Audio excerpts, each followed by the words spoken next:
What's up, movie lovers? How are you guys doing?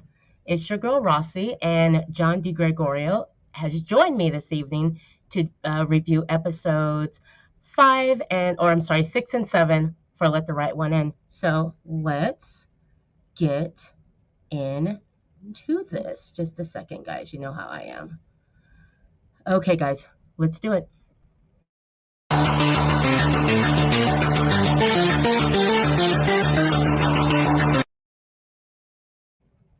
What's up, John?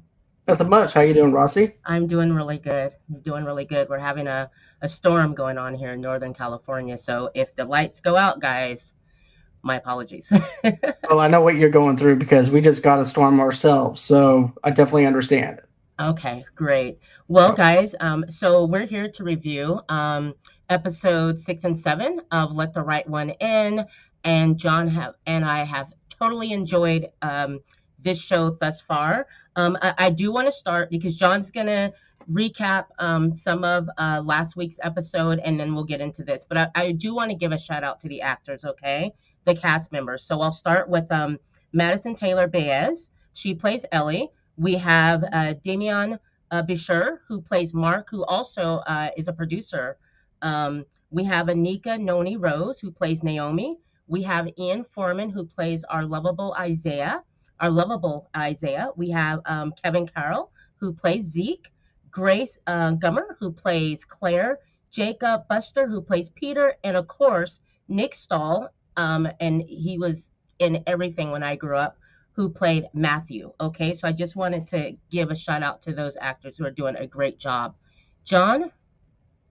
So I have to say, I really enjoyed watching this. As a matter of fact, I ended up watching this right from episode 4 all the way up to episode 6, but it wasn't to Okay. get caught up or anything. I just wanted to rewatch it and binge it from that point on because of the fact I think that binging those episodes together actually fits in because there's a lot happening within the fourth episode, Right. and especially about how everything's connecting together, especially when you're wondering, okay, the connective tissue with, for instance, with Peter and Claire, Yeah. you're wondering how is this even making sense or anything like that because of the fact that you're not sure where it's going to go. And then when you find out within the seventh episode that the reason being why why Ellie's the way she is because of Peter. Right. And then the most ironic thing is this, okay? So this is what I'm thinking. Okay. And of course, I called it with the whole entire there's a drug out on the street. Absolutely, you did. Yes. But okay, so think of it like this. You have, and this is what I'm thinking. I'm sorry, I'm just going to make a minute here. But okay, so what I'm thinking is this, okay? As I'm seeing this being processed, as I'm watching this as a viewer and as a fan of the show, I'm watching this and I'm thinking to myself, okay, so now you killed the husband who is actually the investigator, the detective, and then you also have the little boy, yeah, right, Naomi, Right. and then Xavier, right, for the Isaiah. So now you have, now to get this though. So you think of it like this. So because of the father being dead, Right. that blood is now in Ellie's system. Absolutely. Yes. So then think of it like this though too. You also have that situation, but you're also dealing with the fact that I wouldn't have been in this situation if it wasn't for the stuff with Peter, if it wasn't for the stuff with Claire and the selling the drugs and stuff like that. And now this is the ironic part that comes into it, right? They're the ones who's coming up with the cure. Just as Ellie taking the blood from Isaiah's father. Right. And it has that kind of I'm going a little too deep, I think. But there's a point that I'm trying to make. But basically is this. You have an issue here where you have Peter who winds up taking the life of Ellie, and she wouldn't be the way that she was. And now the only way to save her is through Peter, who actually winds up being the very person that turned you into a vampire. And then, of course, the father is gone from Isaiah. Right. So therefore, in turn, you're having this investigation going on. And then to be under that kind of thing where now it's like, oh, I actually ate your father's blood, and Right, oops, how does this actually conflict with Isaiah's and Ellie's relationship later right, on? That's the right. point I was trying to make. So Okay, I you get have that. so that's the two things that's going on over here that I Right, really found really fascinating, right. especially when we're going to get into it, but go on ahead. Yeah. Well, no, I agree with you, and because we connected, like you said, Peter to Ellie when they the camera early on, and I think it was like episode 3, where you see the school picture and you see Ellie in that school picture and Peter in that school picture. So that's when we got our first connection. Okay, so they were together. And then in the episodes that we are watching now, in episode 6, we get to they really show how Ellie and Peter met. Besides being in a school picture together, they were stargazers. Remember, Ellie wants to be what is it, an astronaut? Okay, and so Astronomy, a study of uh, astronomy and stuff like that. astronomy. There you go. And so she's really big into that. So uh, we get to go back in the past and see her life. Okay, so we start off with and I think that's episode 7. So we'll get into 6 first before we even get there. First of all, we're celebrating Isaiah's birthday. Okay, so this episode is great, it's fun. We learn a little bit more about Ellie and her age in this one. Remember, last week we realized that Isaiah found out that his dad, the reason why he's not returning calls is because he's dead or possibly dead. um, we also find out that Ellie tells Isaiah that who she really is, because he's just the night that they snuck out to Ellie's old house. We find out that it is her old house. She's Isaiah's kind of been paying attention to. Wait, this girl's out here, no jacket. It's just things aren't adding up. So we find out that she tells him, "This is who I am." And it literally scares the shit out of Isaiah. I mean, the poor kid was having nightmares Mhm. because, a vampire, you know what I mean? She's a monster as far as he's concerned. He's a 12-year-old boy. So we got through all that. So now they're good. And he hasn't told his mom. And remember, last episode, he came very close to kind of sharing it with the mom, but he wanted to talk to his dad first about it. So Naomi's thinking that it's just him liking Ellie and not realizing that Ellie actually told, Isaiah that she is a vampire. So we're celebrating his birthday. What did you think about the whole birthday cake? And well, before even that, I mean, when Mark's over at Naomi's house and the part where he's sneaking into her computer, Mhm. did you not freak out when she I walked out of did. that room? What did you think? Okay, number one, I was cooking as I was watching this, and so I'm like, I'm stopping what I'm doing, right? So I'm like, Yeah. this is what I said. I said, "You are such an idiot. You're an Yes. idiot. I said, I hope you have a good game plan because it's about to go on ahead. I hope you like Right. Black Stripes because that's where you're going, buddy." Right. Right. And then I'm like, this reminds me of so much of Dexter, though. It has like a Dexter kind of Yes. vibe to Yes. it Yes. because he's basically a serial killer. If you think about it, if you look underneath Yes. the context of it, he's a serial killer, but he's also trying to help his daughter Right. and trying to figure out a way to actually keep his daughter living. So it's Right. about the bond and the fatherly love. So that's Absolutely. different from the Dexter vibe. Right. But he's being stupid. He Yes. knows that there's an investigation going on. And Right. he's asking too many questions as is, and Yes. here you are going on a laptop, and then of course the detective's like, "Well, hold on 1 second, let me go in the back real quick. Can you keep an eye on the dinner?" "Oh yeah, not a problem. Not a problem." Right. Goes on ahead, opens up the laptop, sees the little coin that the father was actually sober on. And I'm Right. thinking to myself, did he even touch that? And then when you do the recap of it, I'm like, oh, this is bad. This is Right. not your. But it also goes under the context of two. Maybe it might actually lead back over to the person that gave it to him in the AA meetings. So Right. it could have that possibility too. Right. Exactly. Yeah, and remember, guys, because I mean, I freaked out too, and I'm sure you guys freaked out as well as John and I freaked out when she comes out of the room. It's like I just don't get caught. Like, you're being stupid. Get out of her computer. What if she finds out? Is this the scene where she's going to find out and then, it all goes haywire? But, he's smooth enough to where when she comes out, of course, he set the table and said, hey, your laptop's over there, babe. Right. Everything's good, right? And then we find out that it's Isaiah's birthday. She gives him the cake. And this birthday was just every 12-year-old's dream. You have to admit that cake was freaking awesome. What he The decided cake, to do. that cake looked like a $500 cake that you Right? would actually get at Gordon Ramsay's restaurant from Hell's Absolutely. Kitchen. Absolutely. The And I'm magic of it like, all. mm-hmm.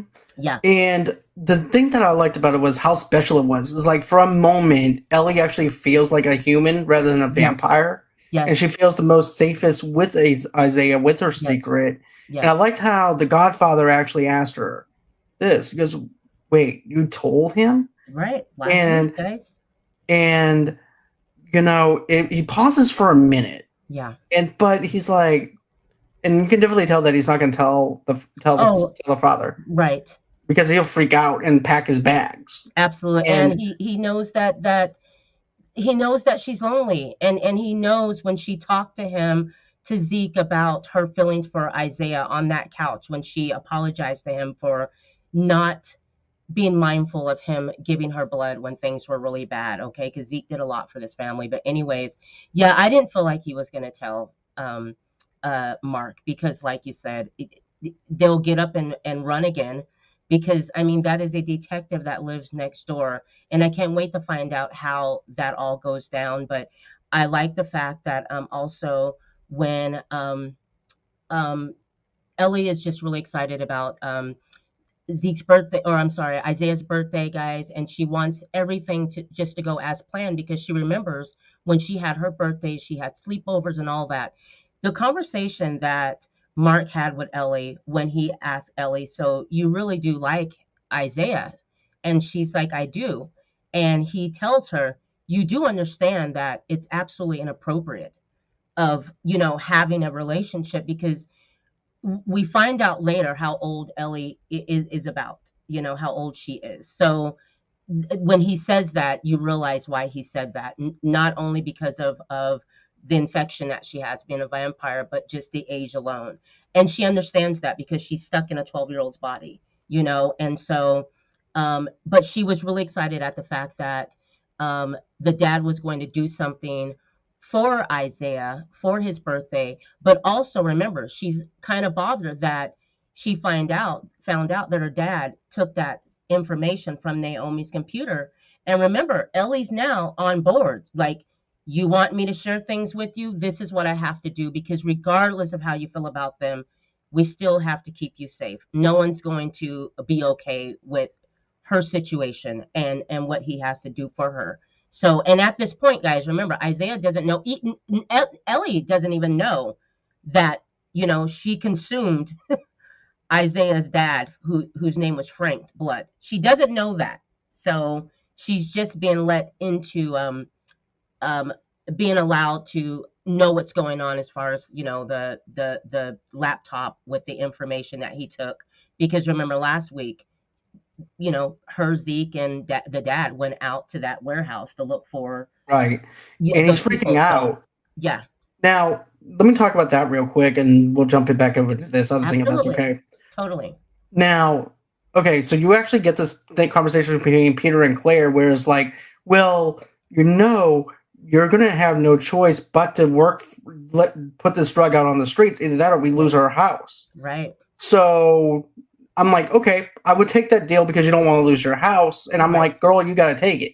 Then you realize, wait a second, when you see the warehouse and you're looking at a couple of years earlier, you're realizing what Ellie's father saw. Right. 2 months before. That was 2 months before. 2 months before. And realizing it's Claire and it's Peter and all that, the family. Right. Matthew, and you're realizing, oh, this is interesting. She's the one who has the cure. And she says there's these guys with machine guns and things like that with AK-47s, for example. And when it's empty, and then you realize whenever you see that scene with Claire and her other brother, realize, oh, this were the people that he was talking about. Right. But at the back of my mind is like, is this or isn't it the people that they're talking about? In the back of my head. Right. But then when you have the realization, I was like, oh, okay. So now we have some cohesiveness with this. Yes. So that's something I really do appreciate with it, with that part. But going back, labs. Didn't you find it like awesome when they show the inside of that compound and that down in the industrial district?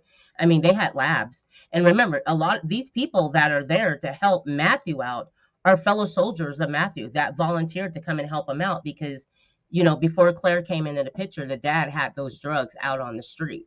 And like John said, guys, in order to keep what she has going and keep the lab at her mansion, she has to get with it. And also, did you realize the how Claire just kind of her look changed? Jay Jones and I talked about that last week, how she was very plain kind of, and all of a sudden her clothes gets darker as she gets more involved with having to put the drugs out on the street, basically. Right. Her style winds up basically her clothing style changes because of the fact, now she's making some money. Right. And you're being loud now, but you're also kind of being plain, but also being someone else that you never intended to be. Absolutely.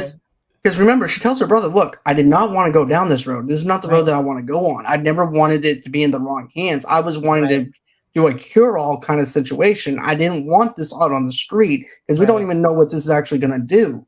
Somebody, because if you see that whole entire scene where they're trying it out on the ape and stuff like that too, and she's like, well, I no longer want to do that. Now I want to do it on a human. And then it goes into the point where now you're kidnapping somebody to help the cause.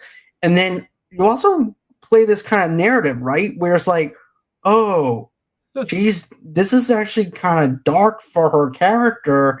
And I'm like, how could you do that to somebody? And then I'm like, wait a second. Her father, the father of Ellie, is doing the same thing that she's doing. Absolutely. So I'm like, basically I'm being hypocritical towards how she's doing things. It's okay for him to do it because of the fact that it's his daughter. And she's doing it. Everybody's in there with the right reasons. Absolutely. Everybody's trying to help right somebody intentions. out. Absolutely. Yes. But it's the wrong way of actually handling the situation. Right. At that time. Right. And Peter, what Peter's going through is, he looks normal again, like Jay Jones and I said last week, he's kind of feeling himself. But one thing that I did notice, and also John, is that, remember, Peter made a statement about the fact that what Claire did is Claire is getting closer and closer. I mean, look at what happened to his skin. That worked. Okay. We found out that on the ape, she's able to, allow, you continue the process of growing, basically. Okay, so go ahead.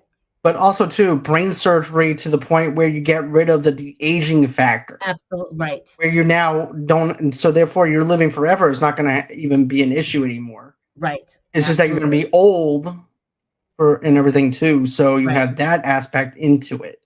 And Peter doesn't like that. Peter does not like that aspect because he likes the fact of being young.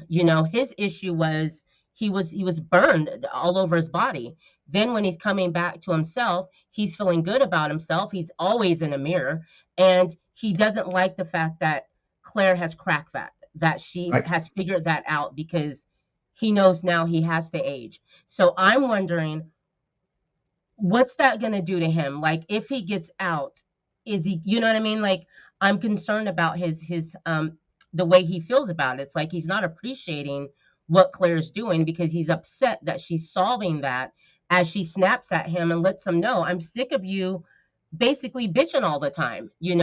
I've given up what I do for a living, which is help people, to come here and help you, because remember, they're tight. They're really tight. She loves him, but he has gotten a little arrogant, and saying little things. And that's where Matthew comes in to kind of bring him back down and let him know, look what your sister's doing for you.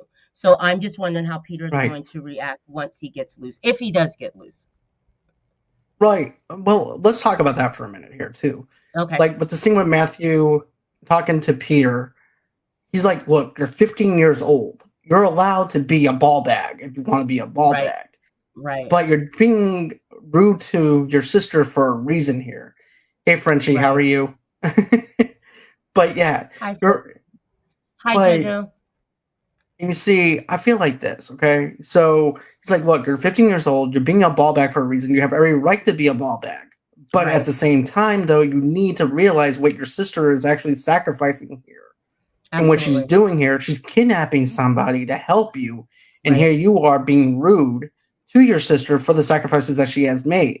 So that's Absolutely. something that I really found really fascinating on how she brings him down a notch. But Yeah. also, too, you also wonder, too, what is life like after this disease happens? Because Right. even Matthew, well, not Matthew, but even Peter goes, so what am I going to be, 15 years old for the rest of my life? All Right. my friends thinks I'm dead.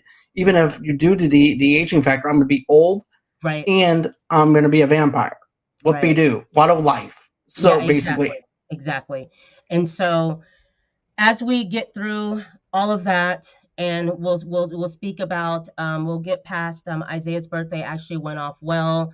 I love the fact that they were able to go to the carnival or the fair, and the fact that Ellie was able to be a kid. You know what I mean? It was like the best day of her life, that she's had in a long time, because remember, her dad's just altering things that he used to do. And remember, she just wants her dad happy as well. She wants that old dad back. And he's too focused on trying to cure her and going out and feed her. So them having this outing with Naomi and Isaiah, all four of them together, was a big deal. It was really beautiful. I there's a love the chance of scene. normalcy. It was absolutely normal for two kids that are 12 years old to have, which she hasn't had. So I love the scene at the fair. I love when obviously what's the toy at the fair where you hit the hammer and Oh, it the little changes. hammer with the bell. Yeah. Right. And The Mark bell and goes up, hammer. the bell hammer, and Mark goes up to do it, and obviously couldn't do it. And I love how Isaiah and Ellie kind of snuck around, and you give Elliot because you know that she's going to kill it. And I love when the guy just looks like, at first he's like, yeah, yeah, sweetheart, come on up here, give this little girl a go. And obviously she's got superhuman strength, so she kills it. And I thought that was really funny. The conversation of them on the Ferris wheel. What did you think about that when they're talking about birthdays and her, the realization that he's gonna get older and leave? Right. And he goes, look, if there was one wish that I could make, and I made that, um, Frenchie, that's very on the nose. Well, what can you do? But you see, though, I like that whole entire wish that he made. He's like, if there was one wish that I could make, it was to be like you, to be a Right, vampire. And she's like, right, no, you do not want this. right, You do not want this. He goes, yes, I do. No, you do not want this. right, You think you do. You think you want to do this. You right, don't know the implications that it has with this.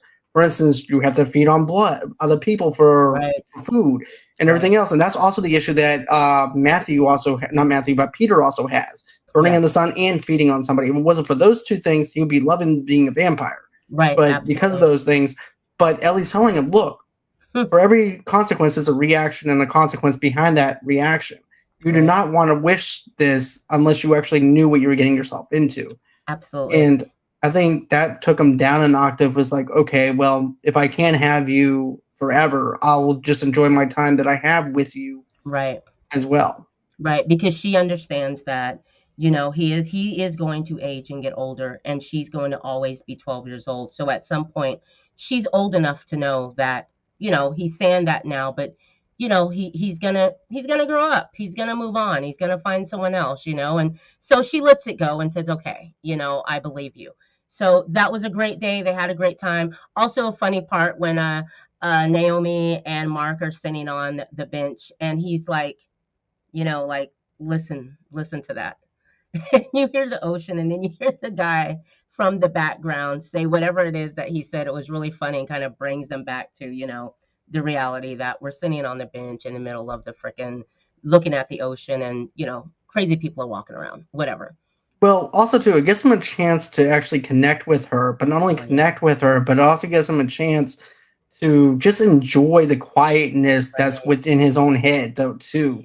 Because there's a lot going on here. Like, for Yeah. instance, And I just wanted to speak on this one part, though, Mhm. on one of the other episodes where you basically have Zeke who winds up giving him the position of that head chef again, giving him Yes. his stardom again, and Right. him trying to process that, and then having his daughter who's a vampire fighting that part Right. and doing that at the same time. Yeah, that was Yeah, it very was. funny from New It York. was, baby. It was.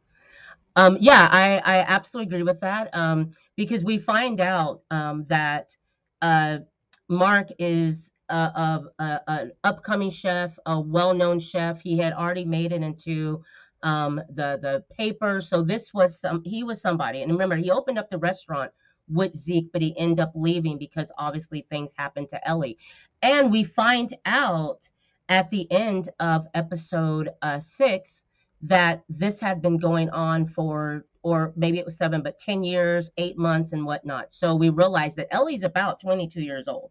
She's about 21, 22 years old. That's how long they've been dealing with that. And we'll start at the where they're looking at the stars, stargazing. And Mm. it's Peter and it's Ellie. And we're going back in time because now they're getting ready to tell us this is how this went down. Okay. And we're about to see how Ellie got infected. Now, the guy that comes up to them and is showing them the stars with the clipboard, isn't he the guy that was in the tree, or was that Peter in the tree? I want to say that was Peter in the tree. Okay, It because makes I, more I missed that a sense. little bit because when that guy walked off, and after he got done talking to them, remember he walked off into the bushes. He throws the paper down, the clipboard down, and you see his eyes glow. So okay, he's on the drugs or whatever. So I wasn't sure, was that Peter up in the tree, or was that guy in the tree that attacked Ellie? I want to say it was Peter in the tree because it actually Okay, makes more sense. Although right. it could be a little But the misdirection though guy, too. who's that? With the guy as well, like who is he? You know? That right. Nonetheless, it's very. I wouldn't be surprised though if there's a little misdirection going on over here Right. Okay. because of the fact that they want us to think that it's Peter Right. because of it's setting it up for that. Because we'll get to that in a few minutes because all that is in this Oh episode my too. gosh. Right. But even though I mentioned it briefly, but Still. it could be a little misdirection to where we're thinking it's Peter, but it's not really Peter. Maybe this Right. is actually how Peter turned into a vampire as well. Maybe this guy also got him. That's what I'm thinking. The way I took, because I missed that part. I just saw the guy in a tree. But anyway, so I'm thinking that that's how they both got bit. That's where I'm thinking that it was that guy that was talking to them and then walked away, and you realize, okay, his eyes is glowing. Oh my gosh. Anyways, though, guys, we do see Ellie get attacked. We see the person jump out of the tree. Ellie looks up, and there you have it. So you have Zeke, and you have well, that starts off with Ellie in the house, and she has blood like draining from her eyes, from her ears. It's just gory, and you're wondering what the hell's going on. And when Zeke says, "Ellie, you're welcomed here," at that point, they had been dealing with her being bit that whole time. Right. Because remember this, though, too. She was also in the hospital for X number of days. They Right. didn't know what was going Absolutely. on with her. They didn't know Very what to true. feed her. Right. Up until she showed her teeth, that's when Zeke realized, Right. oh, we're That's right. dealing with a vampire here. Right. You need to back away from her. She Right. needs blood. Then whenever you have the wife stealing the cold blood, they're like Yeah. she winds up spitting it out in the home and Right. realizing, oh, can't have cold blood. She needs warm blood. So Yes. that's the main issue. Yes. But okay, so the thing that I found fascinating with this is why, and I questioned this twice because they brought the home up twice where she had to be invited into her home, not once, but twice. Right. Right. And I'm thinking to myself, wait, so I guess the fact that it's abandoned when we see it in one of the episodes, right? Yeah. Yeah. So I'm thinking to myself, okay, so why is she being invited back into a house that she used to live in?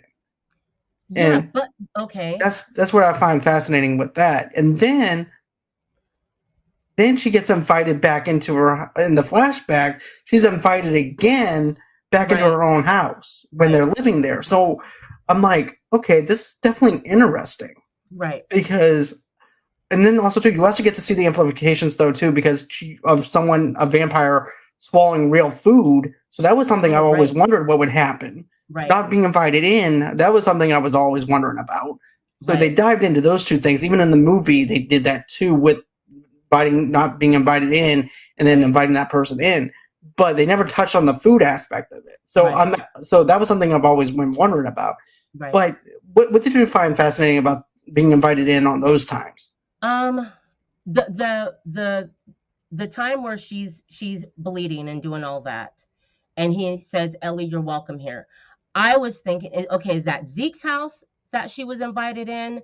Because, like you, why would she be invited into her own house that she already lives at? So I was thinking, okay, maybe it's Zeke's house, but yeah, if it is her house, why does she need to be invited in if she already lives there?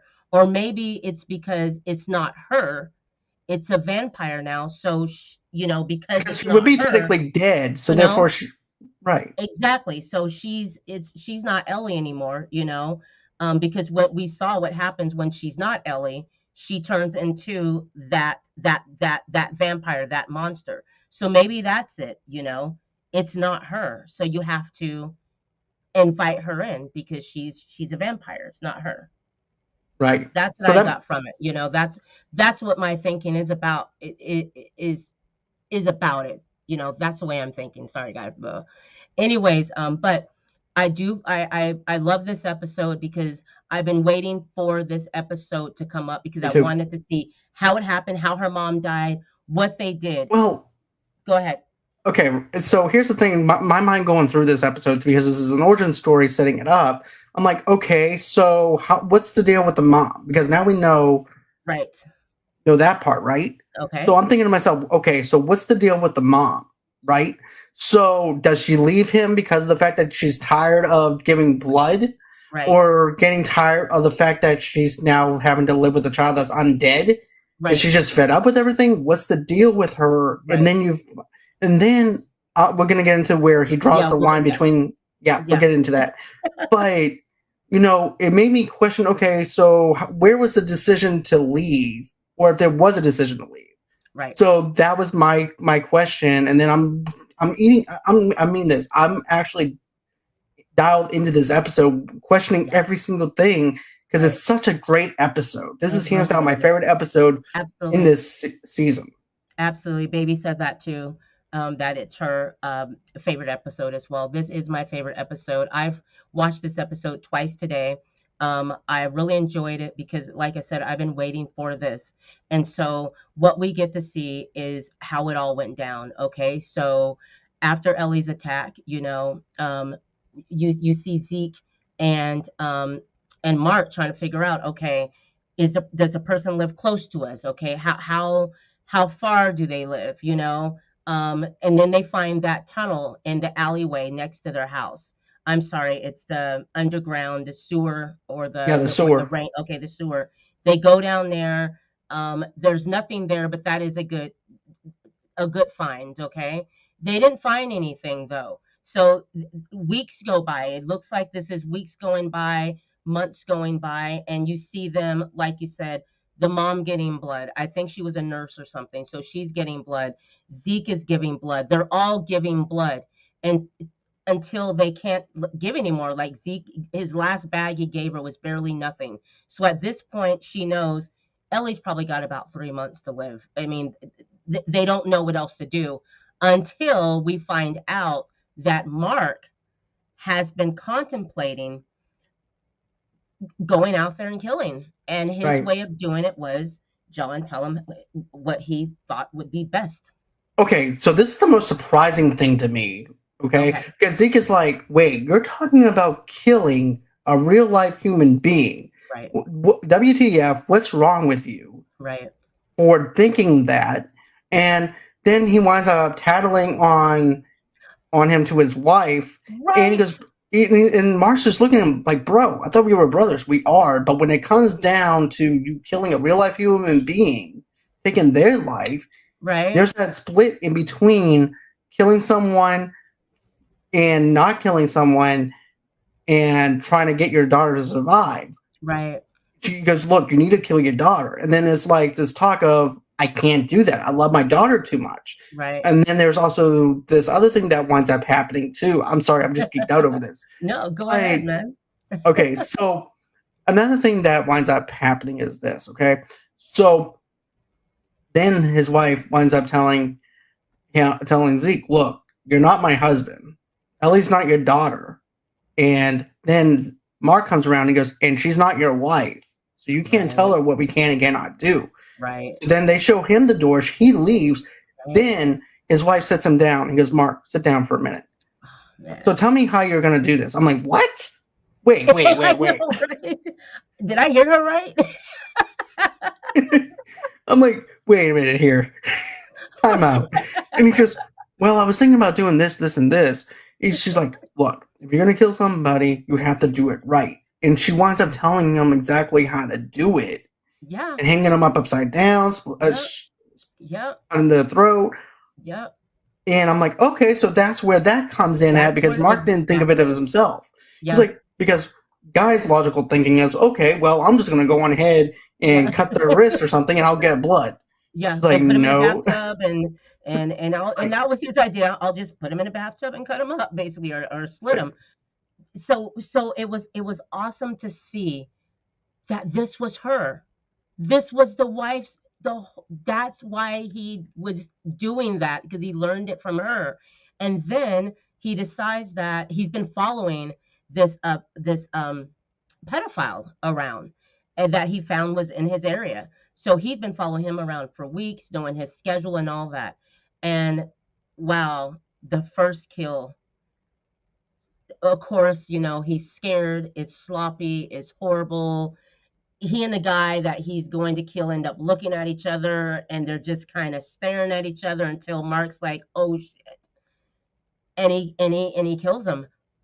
But what was so messed up about that, John? Tell them what was so fucked up about that situation. So you're thinking that he's going to get away with this and everything, right?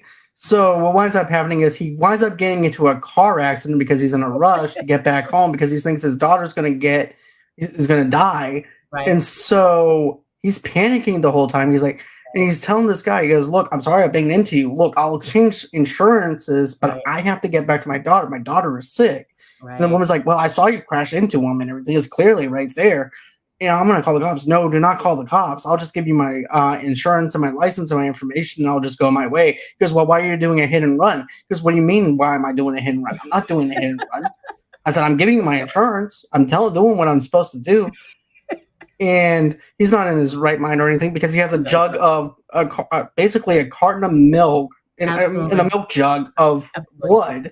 Right. I would like to actually know how he talked his way out of it with the police officer there, because they don't show it. Yeah, they don't. You're right. They do not show that at all. They cut that and then go straight into the fact that, hey, honey, I'm home with the blood. So, but it's spoiled. Right. It's spoiled because remember, he has like 20 some, I think it's like 26 or 36 minutes he has before the blood goes. Yeah, before it spoils. So he goes through all that, guys.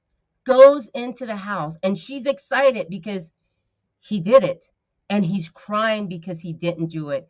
And she's like, okay, well maybe the blood's so good. So she takes the jug, and then she comes back and says, you're right. And at that point, he's like, I'll go back out there. I'm going to go and find someone else. And she's like, just settle down, sit down. Like, we're not going to do that. And then I'm going to let John take this, because here's where we're at, guys. Okay, so this is what winds up happening, because I'm thinking to myself, okay, so what's going to happen? Did she wind up biting into the wife? Did Ellie wind up killing her own mom? That was my other thing, was like, did she kill her own mother? And now it's just Ellie and him together, Mark together. And come to find out, she winds up moving. Basically, Mark's wife winds up moving the furniture up to the door to where Mark can't get in. Right. And then she winds up slitting her own wrist to save her own daughter. Right. And the music that they played for this is so.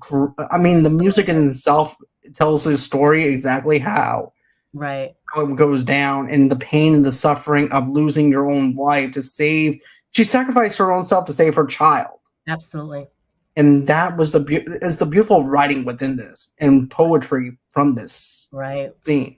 Right. And it was just to save your own daughter. And then, let's also rewind back a little bit too, because remember when Mark is going into the different stores and stuff like that?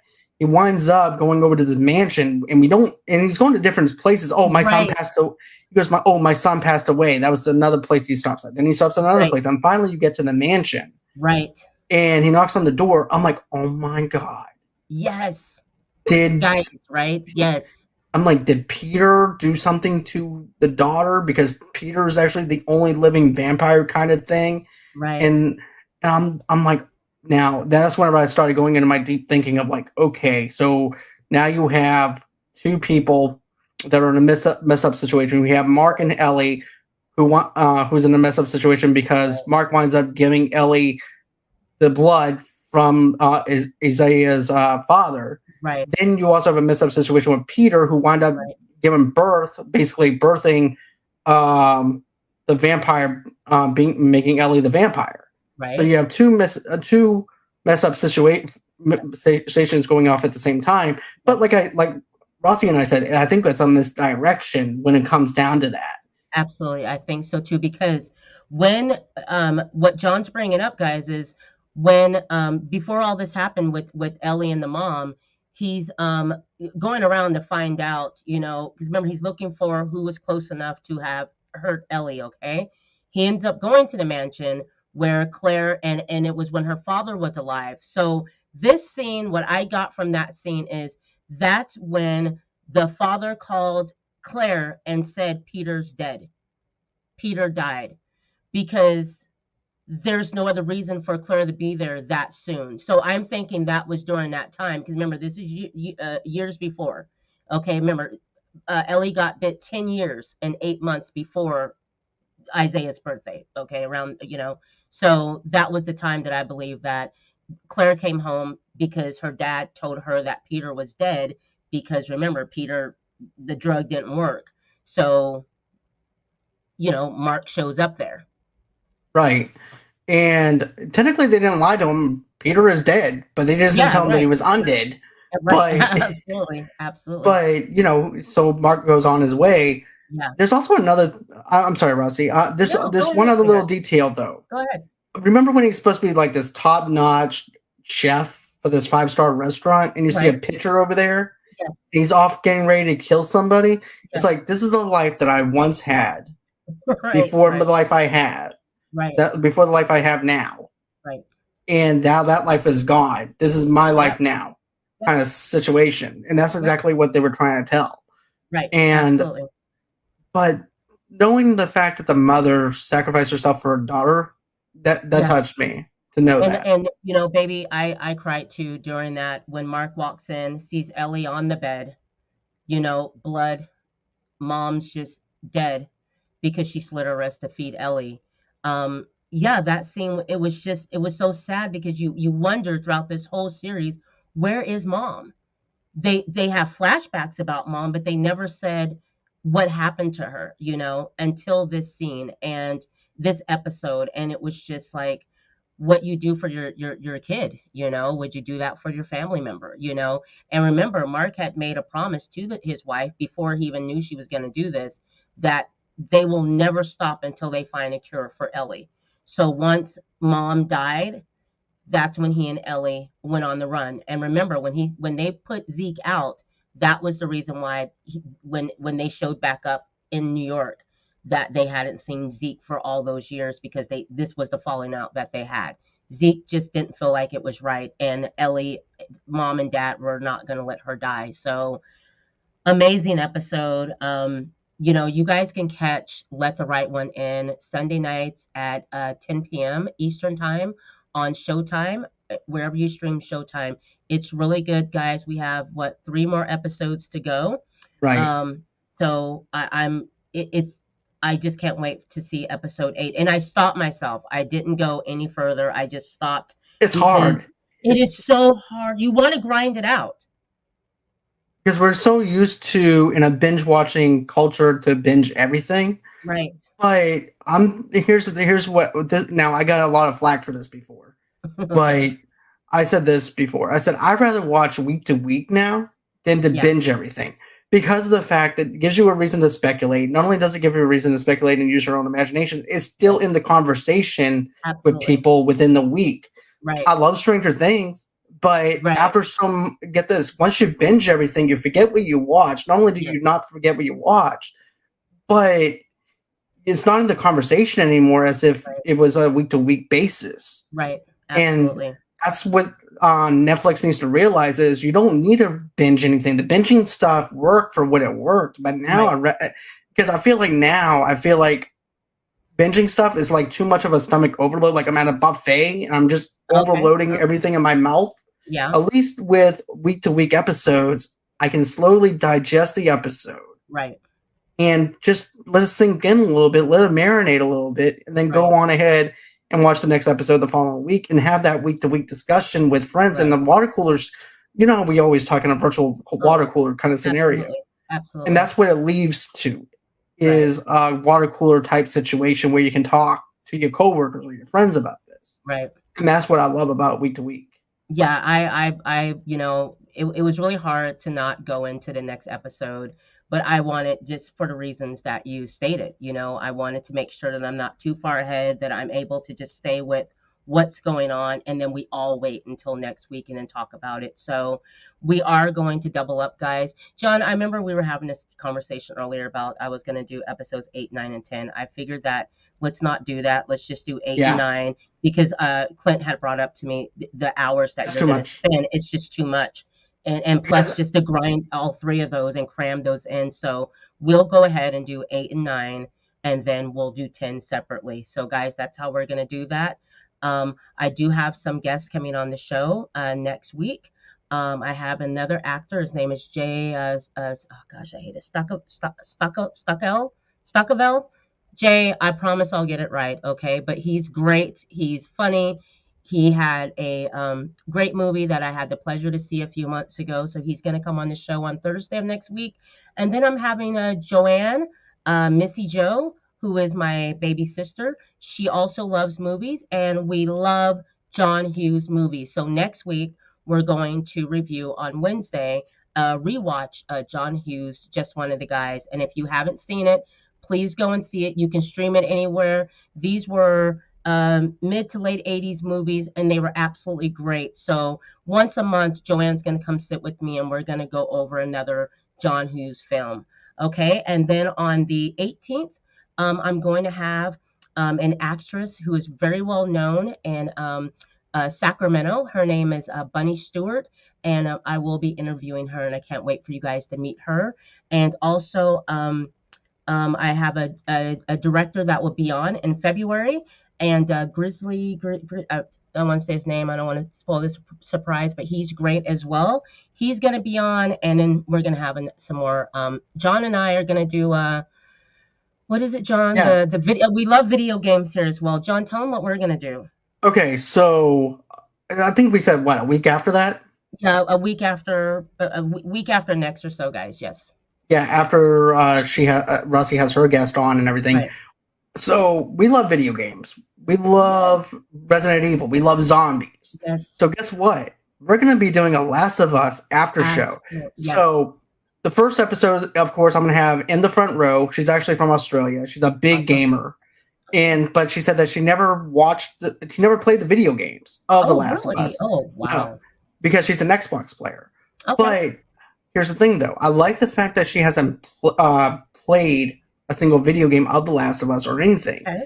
because it gives me a chance to actually dive into how she perceives something as a video game Right. for the very first episode and seeing if she would actually stick with it or she won't stick with it. And then I'll have Rossie on. She'll do a recap of the first episode and also do the second episode Right. with me. And then from there on, it's just going to be Rossie and I doing The Last of Us.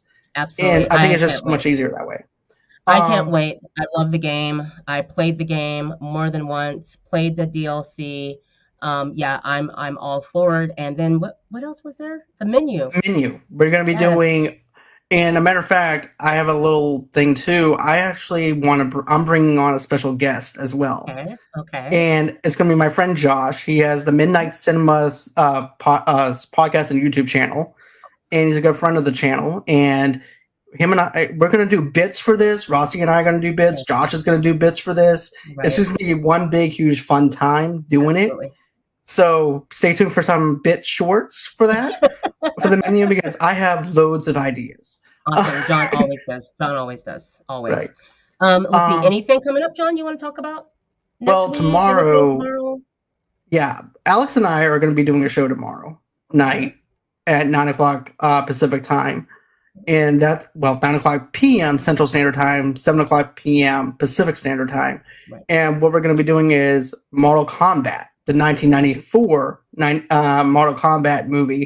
Alex and I have been wanting to do this for a while, and now it's just, we figured, you know what, it's the best time to do it. So we're going to get ready to see Johnny Cage punch Goro in the nuts. So that's always going to be fun. So that's going to be it for that episode. I don't think I have anything for Friday. I don't think anything scheduled.